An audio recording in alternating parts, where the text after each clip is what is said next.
characters, incidents, names, and situations used in this story are fictitious. The resemblance to any person living or dead is purely coincidental. The following video contains some horror elements and suitable for a mature audience, 16 plus. This channel and video is not for kids.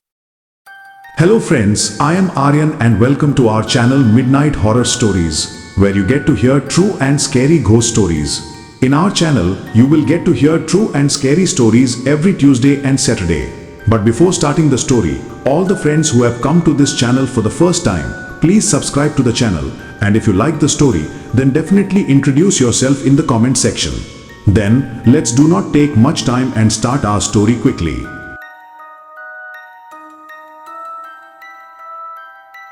Friends, today's story is about a boy from Rajasthan, whose name is Sanju.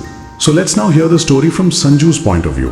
Hello friends, my name is Sanju and I am from Rajasthan. The story that I am going to tell you today is not a fiction or a film story. Rather, it is the story of a horrific accident that happened to my own. An incident that still makes my soul tremble when I remember it. Actually, my grandfather died some time ago. He was the closest to me and the bond between the two of us was very deep. That is, he was less of a grandfather and more of a friend. When I was younger, he put me to sleep by telling me stories almost every day. And now that he's no more, it was as if everything was audible. But a few days after his death, I received a letter from his lawyer's office. It was written that I have to come to Udaipur immediately because Grandpa has left something very important in my name in his will. Now in the beginning I thought that maybe there was a piece of land or money deposited in the bank. But when I went to Udaipur and met the lawyer and he showed me the papers, I was shocked to read those papers. Because what was done in my name in the will was an old palatial house located in a deserted area about 70 kilometers from the city. A mansion that grandfather bought in his youth and where he lived alone. In fact, since childhood, I had heard the name of that mansion, but I had never been there. Because after the grandmother passed away, Grandpa had left the place completely alone, and there was only one who lived there. But the people of the nearby village used to call that mansion cursed. But we laughed it off as just a rumor. But now that mansion was mine, that is my legacy. However, when I came out of the lawyer's office, there was a strange uneasiness in my mind. I don't know why I was bothered as to why Grandpa left my father or uncle and handed over the mansion directly to me. Well, I am the youngest in the house and not even the last heir to take his name. But then when I came to my house and asked my father about it, he just said that, son, do not ask anything about that place and there is no question of going there because a lot of our family is ruined in that mansion. I only went there once as a child, but after that it's far from going again. In fact, after that I never looked back at him. Now seeing the nervousness on his face while saying this to me, I understood that there was something that was being hidden from me. And perhaps Grandpa did not write that thing in the will because he wanted me to go and know the truth myself. Now to tell the truth, I myself was very curious about what is it in that mansion that everyone runs away from. I was determined that no matter what, I will go to that mansion and see what is there and start a new story of my life from there. I didn't know this story was going to be about blood, curses and wandering souls. The very next day, I took out my bike and left for Udaipur for the Haveli. The road was very long, but there was excitement in my mind. But as I approached the area, my mobile network started to go down, and there was a strange desolation all around. The road that was called the highway, it had now turned into a dirt trail. There were a few huts outside which a few half-naked children were playing in the mud and old people were staring at me. Perhaps he couldn't believe why a city boy was coming this way on a bike. Moving a little further, I saw the mansion. High walls, broken roofs, moss in places, and above all, a bell tower-like tower with an old clock hanging that had been stuck in the past. That scene was such that time itself had come to a halt in that mansion.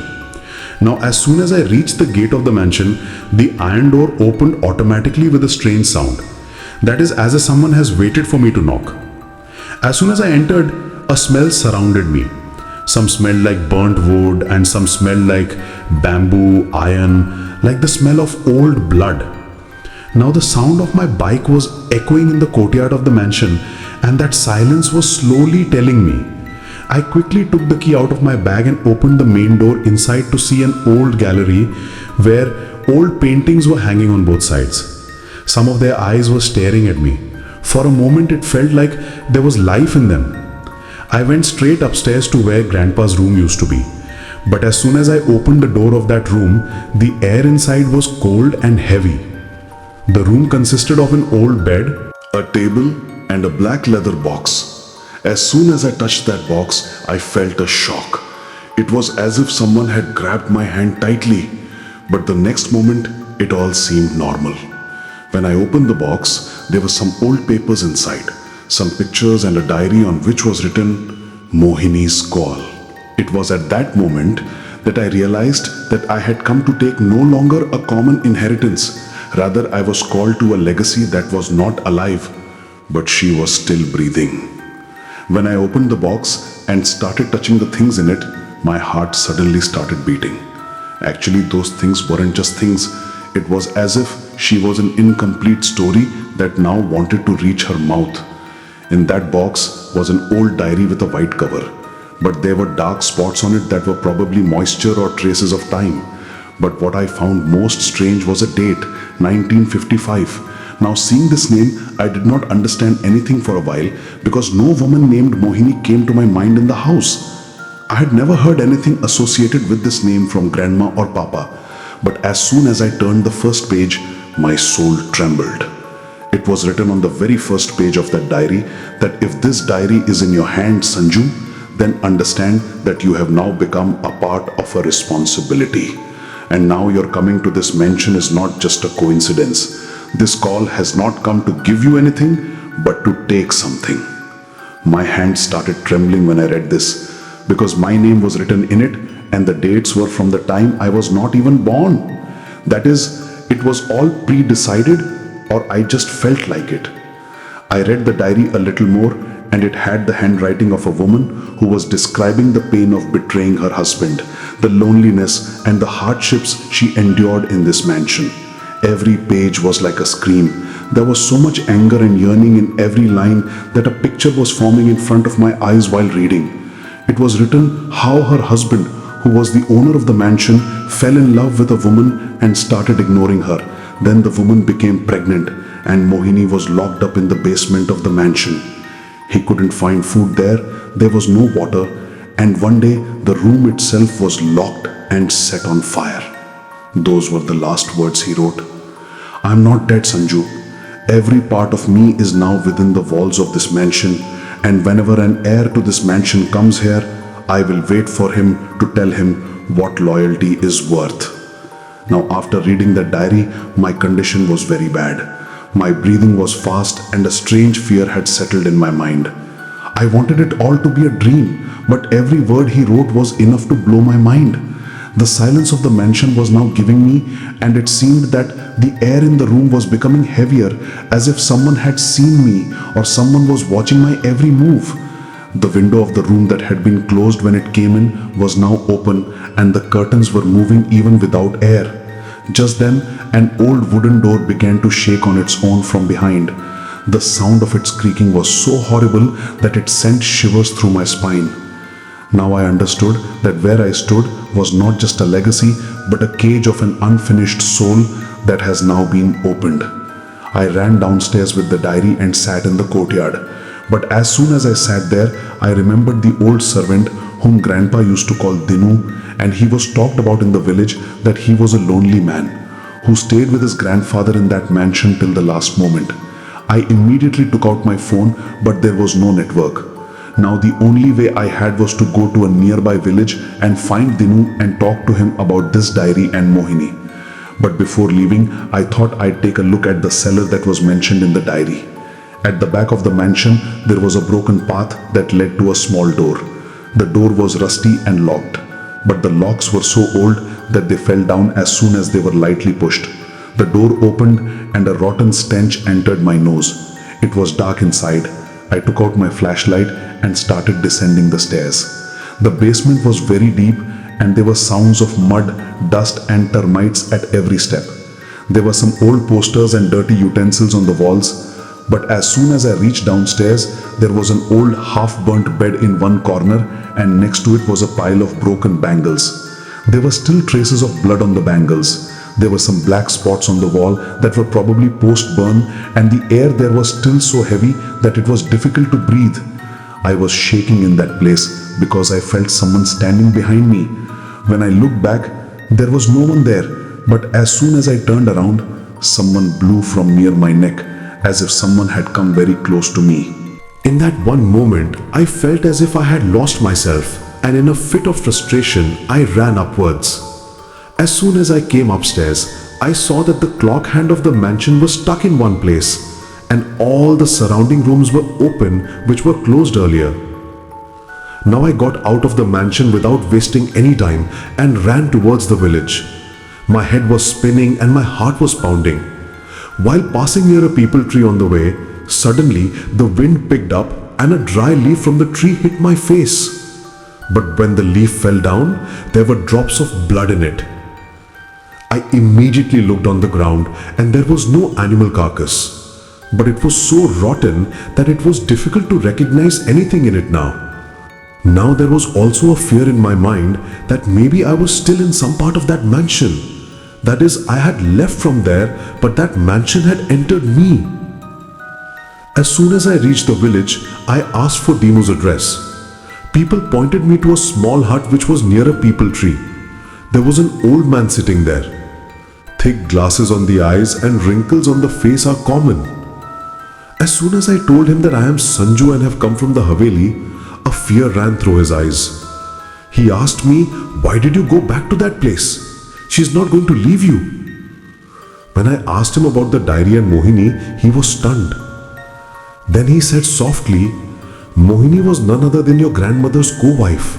She was a maid who was kept by the owner of the mansion and then died in the mansion.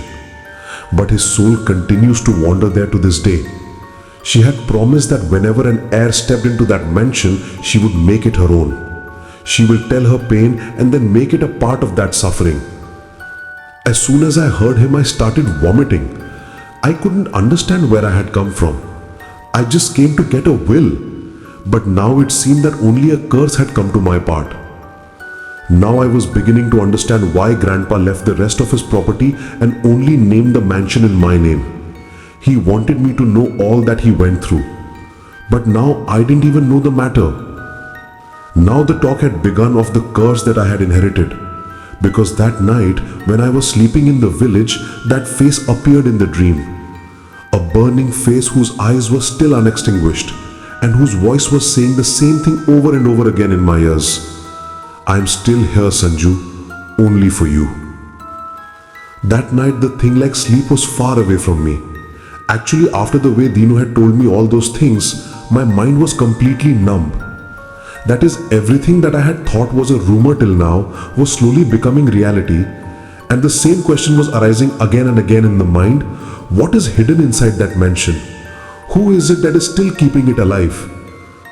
Now when the morning light fell on my eyes, my head was heavy. It was as if someone had held me down for the night. The cow was grazing outside Dinu's hut. The birds were chirping, but there was still a silence within her mind despite all that was heard. It was as if someone had grabbed me inside. Now I knew I had to return to the mansion, but this time I wasn't going to go empty-handed. I asked Dinu to come with me, but he said, "Son, I have now forgotten the way to that house. To go there is to call death. But if you still want to go, keep this silver thing with you." He pulled out a small amulet from his closet that was round like an old coin. He said that your grandfather also had it and that he lived as long as he wore it. But the night he took it down, he disappeared. I was shocked to hear this, but I still put the amulet around my neck and walked straight towards the mansion. There was a strange smell in the air on the way, a mixed feeling of mud and rot, as if an old body had been buried somewhere, and now it's slowly decaying. Now as soon as we reached the gate of the mansion, the same sound came again. The gate opened automatically, but this time the sound was heavier and scarier than before. It's as if someone has pushed him from the inside. As soon as I stepped into the courtyard of the mansion, my eyes fell on the wall where an old picture was hanging. A man and a woman were standing. The man looked exactly like my grandfather, but seeing the woman next to her, The ground slipped from under my feet because it was the same face I had seen in my dream the previous night. Burning face, red eyes, and half a smile. Now I knew it was Mohini. But in that picture she was smiling and there was vermilion on her forehead. When I went in, Everything was the same as before, but now the air in that house seemed different. The same old smell in the rooms, the same heaviness, but now everything seemed to recognize me. I noticed that the table on which the diary was kept yesterday now had a stain of blood that was not there before.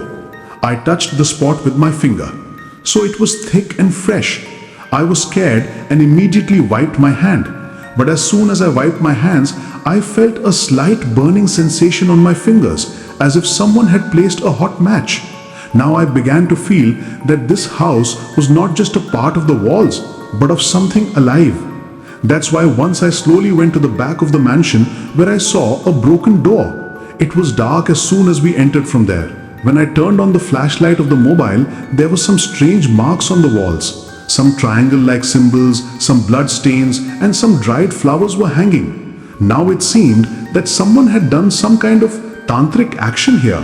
Then when I went forward, I saw that there was a pile of old newspapers in one of the rooms, and some strange sounds were coming from underneath them. When I removed them, some small bone-like fragments came out of them, and there was dry soil on top of them.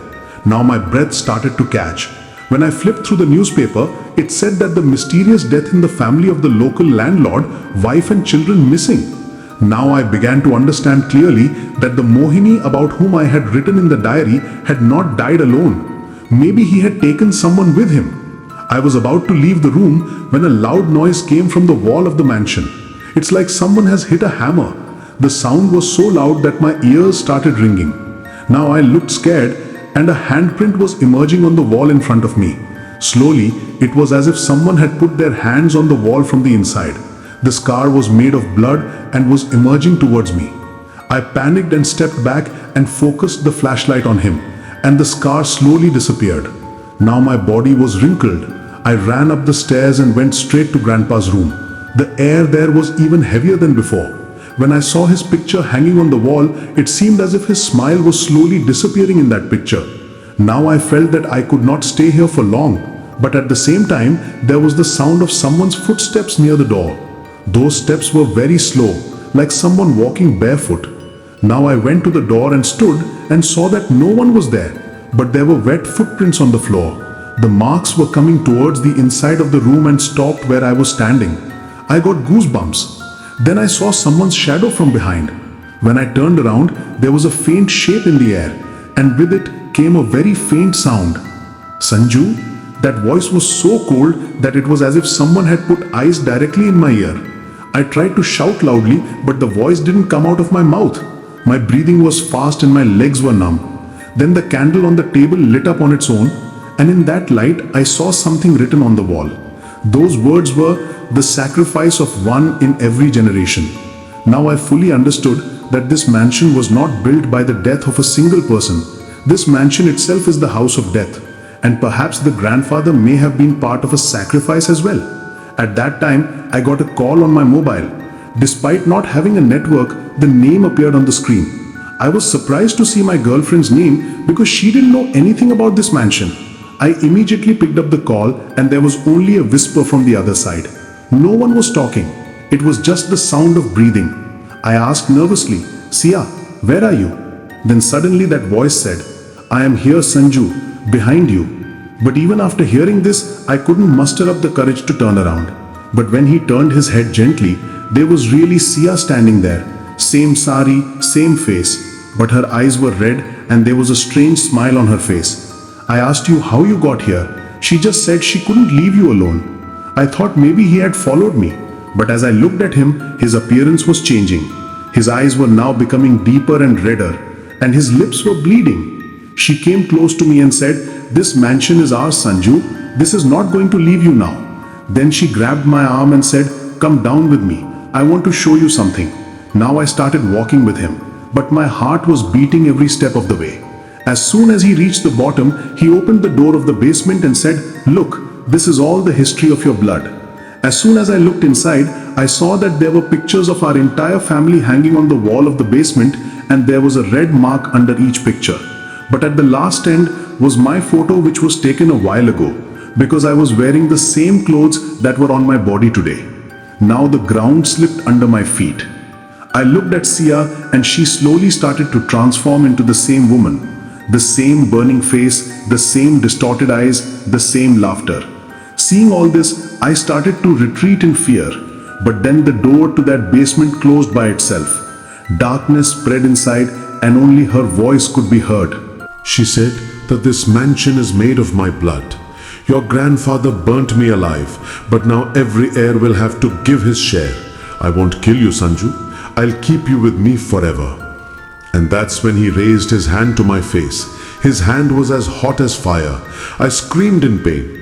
But at that moment, the amulet in the throat suddenly lit up, and the woman recoiled from her glow. The walls of the mansion began to tremble, and a scream echoed that shook the entire atmosphere. I immediately opened the door and ran outside. When he came out, there were clouds swirling in the sky. Ashes were flying in the air, and black men were circling over the mansion. Now I knew it didn't all end there. In fact, it all just started, because as soon as I took out my bike, the same face appeared in the side mirror. She smiled and said that with your blood, my story will be complete, Sanju. Now I was beginning to understand that the inheritance I had inherited was not a land, money or mansion, but a blood-stained story. And I was going to be the next part of it. Now, to be honest, my condition had worsened since that night. I couldn't eat anything. It was as if sleep had been disturbed by me. When I closed my eyes, I could see a glimpse of that burning face, and my eyes were open. So it was like someone was standing behind me and watching me all the time. Everything was fine around me, but something was not right inside my mind at all. It felt like I had come out of that mansion, but that mansion is still in me. They are walking alongside me. Until now, I used to think that ghostly kings were made up just to spread fear. But after what I had seen with my own eyes, there was no longer a question in my mind whether it was true or false. All I wanted to know now was what the real truth of this woman was. Who was she? Why didn't his face go away today? The next morning, before my eyes, I decided not to wait any longer. Now I have to find the answers to those questions myself. With that in mind, I went to an elder in the village whose name was Deen Dal Dada. People used to say that they had seen the first owner of that mansion. I went and greeted him and told him everything. He was silent for a while and then spoke. Son, you're so badly trapped. You will now have to bear the burden of the sin your family has committed. That woman was no ordinary woman. She was a tantric woman born as a woman.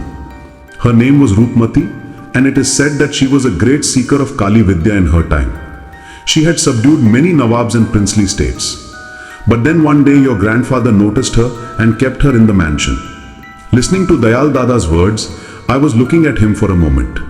He said that initially everything went well, but gradually the woman started dominating the mansion. Her actions began to change. Strange rituals were performed at night. They sacrificed animals. She would make tantric symbols on the walls with her blood. People say that she sacrificed the child born from her own womb for black magic. That's where the devastation began. One night when Grandpa caught her praying, she became furious and said that now every generation will have to pay the price. Then a few days later, she suddenly disappeared. But since his disappearance, strange things began to happen in the mansion. The servants began to disappear, and then one night the grandmother herself died in a flash. Everyone assumed that the woman was dead, but her soul is still sitting in that mansion. Now listening to Dayal Dada's words, I was lost in thought for a moment. Now I knew the name of that woman, Birjabai. But there was another question in my mind, that is there a way I can get out of this affair? I asked my grandfather if there was a solution, some worship, some tantric way to save me from this trouble. He said that now no ordinary worship will be done, son. For this you have to meet a man who is himself knowledgeable in that knowledge. But that man is no longer counted among the saints, but in the dark world. His name is Nagpal. It is about 10 kilometers from the village, lives in a dilapidated mansion inside the distant forest, where no one allows you to go. But if luck favors you, it may show you the way. Now I went in the same direction without wasting any time. The road was unpaved. As I went inside the forest, I felt a strange suffocation. It's as if an unseen force is stopping every step. But I didn't stop. About an hour later, I saw an old ruin with a lot of lemons, red flags, and a few skulls hanging outside. There was a strong stench in the air, and a strange fear had settled in my mind. But then a voice came from inside. The one who was scared died. The one who bows down is not yours. I dared to step inside and saw a man with long matted hair sitting around the fire. Only a red cloth was wrapped around his body, and there was a sparkle in his eyes that went straight to the inside. He said, "You have met Visabai. I can't run away anymore. What does Bol Sanju want to know?" I sat in front of him and told him everything. He sat in meditation for a while. Then he said, "That woman's soul is still incomplete. Her curse is still unfulfilled, and her purpose is not just to kill you. She wants to have you because you are connected to her blood." He said, "The child that your grandfather killed has come back to you by being born again. Now she wants to kill you and complete her sadhana. But you may be given one last chance. If you are able to complete a black sadhana, you can get rid of it. But remember, a mistake in this practice will be the call of your death." Now I had no other choice. I said I was ready to try everything. He gave me a few things: an iron nail, a red thread, an earthen lamp, and a black stone. Then he said that tonight at 12:30 o'clock, you will take all this to the courtyard in the middle of that mansion. He will light a lamp there. He will put nails all around and sit in the middle and take his name and say this mantra which I will give you. But keep in mind that during that time, if there is a voice, if someone tries to talk to you, if someone deceives you, then you will not look at him, you will not speak. Otherwise, you will fall into his trap again and will not be able to see him the next morning. I thanked Nagpal and walked towards the mansion. My heart beat loudly all the way. There was fear on one side and anger on the other. Because now I clearly understood that everything that was happening to me wasn't just meant to scare me. There was a very deep reason behind it. Now it wasn't just a matter of escaping the soul. Now it was a matter of stopping the woman's incomplete sadhana, which was about to be completed through my body. As soon as 12:30 o'clock in the night, I lit a lamp in the courtyard of the mansion. The nails sat in the four corners with the cart and the black stone in the middle. There was fear in my mind, but Nagpal's words were echoing. "If you are afraid now, then die." As soon as I started chanting, the walls of the mansion started trembling. There was a strange rustle in the air, and with it a strange smell that was like burning human skin. Then the same voice came from behind. "Sanju." Was something in that voice that went straight down to the heart. It felt like someone was calling me my own. But I didn't open my eyes. The chant kept repeating, but the voices increased. "I am Sia. You don't know me. Look at me, Sanju," and then suddenly laugh out loud. A laugh that would make anyone's soul tremble. But I sat down. The mantra continued to be recited, and when the last laugh echoed, it was as if something had hit the walls and broke, and the next moment there was a very strong gust of wind and the lamp was extinguished. I was unconscious, and when I regained consciousness, it was morning. The mansion was quiet, and for the first time, it felt like the air there had lightened up a bit. I woke up quickly. I packed everything up and got out. But as soon as I reached the gate, it was written on the ground that a sadhana was completed, but the story is still pending, Sanju. Now I knew that only with tantric knowledge I can stop it, but cannot erase it.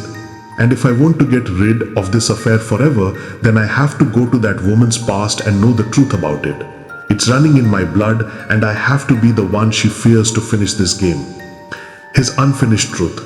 When I left the mansion that night, it felt like something had really changed. That is, the mansion that was heavy on my breath till yesterday, now there was a slight relief in its air, as if something had ended there. But this comfort was not going to last long, because I understood very well that the story of Vijayabai, whose story had hitherto been buried in books and ruins, was now walking with me. His shadow was behind my back, not under my feet, ready to push me at every turn. The next morning I decided that I had to know the woman's true identity and her entire history. I went straight to the Tehsil office. On reaching there, I tried to check the old land, property and death registers. At first, the Babus took me around a lot, but when I mentioned Dadaji's name and asked him to get rid of his old records, he was a little surprised. One of the men took me to the side and said softly, "Sir, whenever your grandfather's name is mentioned here, we are afraid to touch the files ourselves." I was a little shocked. Then I asked why. So he said that in all the old papers related to his mansion, some names and accidents are recorded which many people had deteriorated as soon as they read it. Someone had a stroke, someone's wife suddenly fell ill, so now that file has been locked in a room. When I insist, he pulls out a thick register from an old cupboard and puts it in front of me. His condition was such that no one had touched him for years. The dust was frozen. A few pages were torn from the edge and the ink was also completely dry. Somehow when I turned the pages, it was written in one place, name, Roopmati, age, unknown, caste, address, unknown, death, not recorded. And as soon as I read this line, my hand stopped there because the date was written next to the death of all the other people. But all that was written next to her name was not a death record. By that time, my soul was trembling.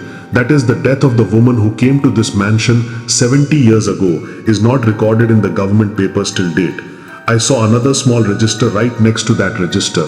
There were some reports like local Panchnama. When I saw it, there was an incident recorded in it. On the night of Kartik Purnima in 1958, the body of a woman was not recovered due to a huge fire in the mansion. The owner of the mansion refused to make a statement. Case closed. As I read that line, I began to remember all that I had read in the diary and experienced that night. Now slowly each and everything was adding up. Mohini, Dhanvanti, Dadi's death, tantric action, Nagpal sadhana, and my own condition.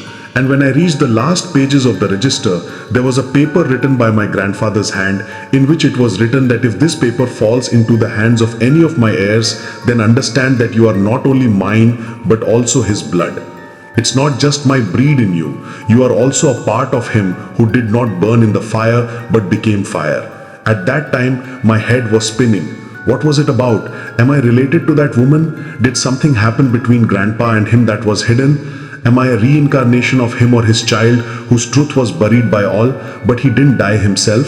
Everything was no longer just a fantasy. Now everything was very personal. Now this story was not just about a soul. Now it was a matter of my own identity. For the first time that day, I felt like maybe I wasn't who I was. And this legacy that I have inherited, it is not just property or land paper. This is probably the truth of my existence. I returned to the mansion and this time went straight to the basement where Roopmati was burnt. It wasn't dark anymore. There was a faint blue light spreading. It's like a lamp is burning somewhere far away. And when I looked closely, there was a round figure on the ground in the middle, like a device with some names written in old blood around it, and a thing was placed in the middle of that instrument. My picture. Yes, the same picture of me that I took as a child, in which I was 3 or 4 years old and sitting wearing a red sweater. Now I understood that this game had been going on for a long time, perhaps even before I was born. That is, that woman had known my identity and was now dragging me to the place where her curse had begun. As I approached the picture, a strong gust of wind came from behind and a faint laugh was heard from the walls. That laughter slowly began to clear up and now words started to add to it. Now you understand, Sanju? Now you realize who you are? You have my blood in you. Your birth is the return of my spiritual practice. Now you are mine. It was always mine. I was terrified by that sound. My legs started trembling and sweat started flowing from my forehead. Then suddenly, flames started rising on the wall and the same woman came out of them. This time, she wasn't Azhali. She was completely burnt. His face was black, eyes red, and whole body scattered like ashes. But there was still a fire in his eyes, a fire that was not going to be extinguished. She stretched out her hand to me and said, "I'm asking you not only for my life, but for my incomplete life. Sanju, you were my child. You have my blood, and now you will complete my sadhana." I was completely broken inside at that time. I didn't understand what I was, who I belonged to, and why I was seeing all this. Now fear was left behind. Now the anger and pain had come. I screamed, "If you were my mother, why would you want to kill me? Why is my childhood being taken away? Why are you connecting me to yourself when you created me and killed me?" The woman's face softened for a moment. Instead of tears, ashes started flowing from his eyes and he said, "Forgive me, Sanju. I didn't want to kill you. I just wanted to complete my life. If you leave me, I can go in peace. I went to the instrument and picked up my picture and brought a burning lamp from the earthen corner of the wall. I broke the instrument and threw the picture into the fire. As soon as he burnt, a loud scream echoed in every corner of the mansion, and then there was complete silence. The flames were extinguished, the walls came to a halt, and the air in the mansion cooled down. Now I was convinced that I had freed that unfulfilled soul, but there was still a fear in a corner of my heart. Was it all just a part? Is Vijayabai still hidden in my veins? Because that night when I was sleeping, I had a dream in which I was reciting the same mantra that Nagpal had given. But this time, I didn't have a voice. It belonged to someone else, to Vijayabai. A lot had changed in me since that day. Now I was convinced that I was not just a character in this whole story, but part of some very old crime. And whether I believe it or not, the woman's relationship with me was no longer just a dream or a voice, but it was ingrained in my veins. All was quiet for a few days. I did not even go towards the mansion, and the people of the village were now living far away from me. Perhaps everyone was now beginning to feel that I was no longer an ordinary person, and somewhere I also started feeling something strange inside me. It was as if some other force was now taking place inside me. One night, while I was lying in my room, I suddenly woke up. There was a strange moonlight outside. The window curtains were shaking in the wind and there was no shadow on them. I slowly got up and looked out and saw that it was the same woman, the same Vijayabai.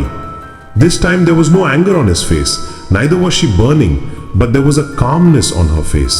She said, "Sanju, I gave you a lot of opportunities to know you yourself, to understand the fire inside you, but you kept running away from me again and again. Now the time has come for sacrifice. Now you have to choose who you belong to, mine or those who took away everything from me." I told him that whatever you were, I don't want your past nor your relationship. Why are you dragging me into this game? He laughed and said, "Because you were already in this game, Sanju. You don't just remember, you were born to fulfill my unfinished spiritual practice. You were mine. You are mine. And now you have to be with me." After saying this, she disappeared and I stood there, completely drained. When I woke up the next morning and looked in the mirror, my eyes were bright red. There were light burn marks on the face, and when I took the amulet out of my throat, it was half burnt. Now I understand that even this amulet is no longer of any use to me. Vijayabai was now completely close to me. I went to Nagpal again. Her hut is no longer the same. The walls were blackened and ashes were flying in the air. Seeing my condition, he said that now the time has come for you to complete the last sadhana. This sadhana can break the last thread between you and him. But if you fail, you will become his forever. I said there was nothing left. Now either I will survive or everything will be over. Nagpal said that this time the sadhana will not be done only with mantras. This time your soul and his body will be face to face, and you must conquer with his charm, and his power of Tantra. But if you accidentally stagger even once, she will take care of you.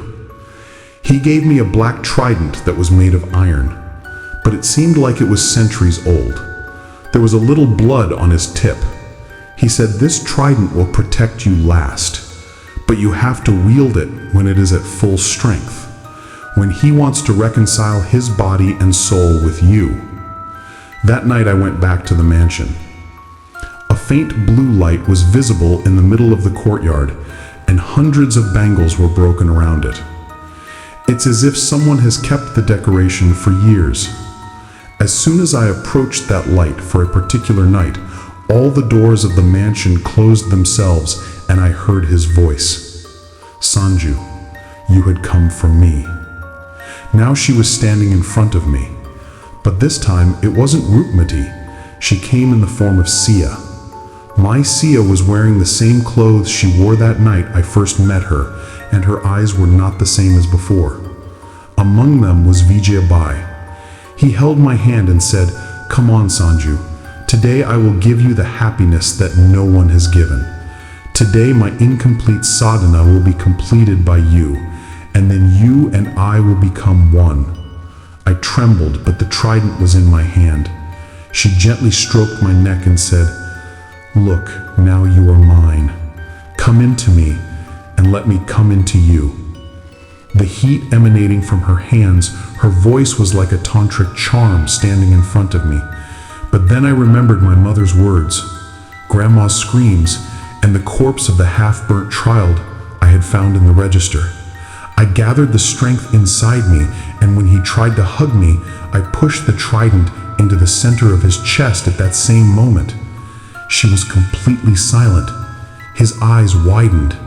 Instead of blood, ash started coming out of his mouth, and he fell to the ground. The walls of the mansion began to shake as he fell. The bangles started bursting on their own, and then a flame of fire came out of his body, and it spread throughout the mansion. I didn't run. I sat there because I knew that if it didn't end today, I would never be able to live in peace. After a while, everything calmed down. The mansion was completely burnt. When I came out, it was already morning. The sun had come out in the village, and I just walked quietly, leaving his legacy behind. But as I was leaving, I looked back. There was a shadow standing on the highest window of that burned-out mansion, and she was looking at me, as if you were asking, "Are you really free, Sanju?" Every day of my life since that night was different than before. Actually, after doing everything I did in the mansion, the fire I set it, the trident I hit him in the chest, I was thinking that it would all be over now. Everything will be quiet. But the truth was something else. That fire could burn the walls of the mansion, but what was burning inside me was no longer going to be extinguished by any fire. Now, whenever I close my eyes, I see glimpses of her, that face, those eyes of hers, and that last moment when she was just a breath away from me. I felt like half of my soul had gone with it. I left the village. The city arrived. Somewhere new to the job, took a new house. But even in this newness, the old fear remained the same. Whenever it was night, whenever there was a little moisture in the air, I could hear his footsteps. It's like she's coming back to me again. At first I ignored it, but slowly it all started becoming a part of my daily routine again. And one day, something happened that made me realize that this story is still not over. When I returned from the office that evening, I saw that the door of my house was half open. I thought maybe I forgot to close in a hurry. But when I went in, everything was the same. I just had an old bangle on my bed. The broken red bangle. It's the same one I saw in the courtyard of the mansion. When I picked it up, I felt a burning sensation in my fingers. And then suddenly the light in the room started blinking. The TV turned on automatically and showed just one face on the screen. The same face of Virjabai. She was smiling, and there was no anger in her eyes anymore. It was rather a strange relief. He said in a low voice, "Sanju, you set me free but left me incomplete. The incompleteness that is there now will remain in your share. And when your next breath is over, I will come back again. Until that time, you will wait for me." Hearing this, every pore of my body stood up. I tried to turn off the TV, but it wouldn't turn off. It was as if someone had grabbed my hand from inside the screen.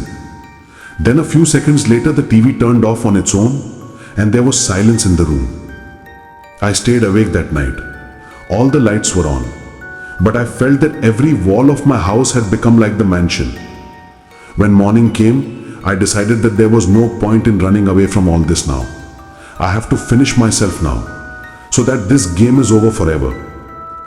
I got out of the house, came onto the road, and as I started crossing the road, there was a truck coming from the front. I closed my eyes, but then someone pulled me back. When I opened my eyes, I saw that she was a little girl. She had the same bangle in her hand, the same red brocade, And she said to me, "Uncle, this is yours, isn't it?" I took that bangle. But after the girl left, when I looked back, there was no one there. The road was empty, the air was cold, and smoke was swirling in the sky. Now I understood that Rupmati was not just in the mansion. It has now dissolved in my time, in my breath, in my blood. Now wherever I go, she will stay with me. Maybe that is why my story was named Legacy, because the real legacy was that same blood, an incomplete woman who will look for me in every birth and ask me the same question every time. "Sanju, who are you? Mine or death?" It is said that some incomplete stories never end. They grow not in the breath but in the heartbeat of time. Sanju's story was similar. That night of the mansion, that face of Virjabai, and the unfulfilled love in her burning eyes, everything had now become the legacy of Sanju's share. He kept changing cities, changing houses, running away from people, but fear kept going with him. Every night when he went to bed, he could hear the rustle of a soft sari from behind the door. If he looked back, nothing would have happened, but by the next morning, the bangle would remain in the room. Sanju had now slowly reduced his speech. The smile on his face had disappeared. Now he just looked at the world with silent eyes. But the scariest thing was that now he himself was beginning to believe that he was not alive, just walking, breathing, but not living. One day, his body was found in an old building in the city. He was sitting on a chair. His eyes were open and there was a slight smile on his lips. "It's like the last time I have met someone." He had a diary in his hand. It was written in it, "I did not kill Rupmati. I just left him to his own devices." But that was probably my biggest mistake. It wasn't just the soul, it was an incomplete story, and incomplete stories never die. When the police picked up his body, there was a strange mark on the back of his neck, as if scratched by a sharp object. But the post-mortem did not find any injuries. A few days later, more strange things began to happen in that building.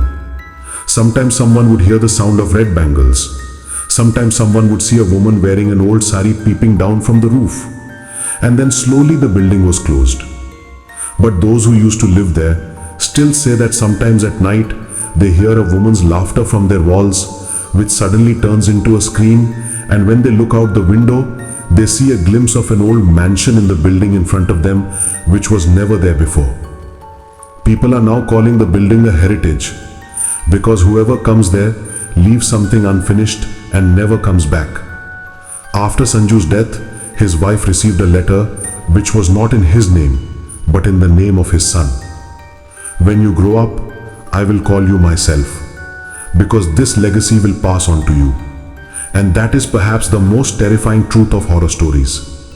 It doesn't end, it just gets down to someone else's breath.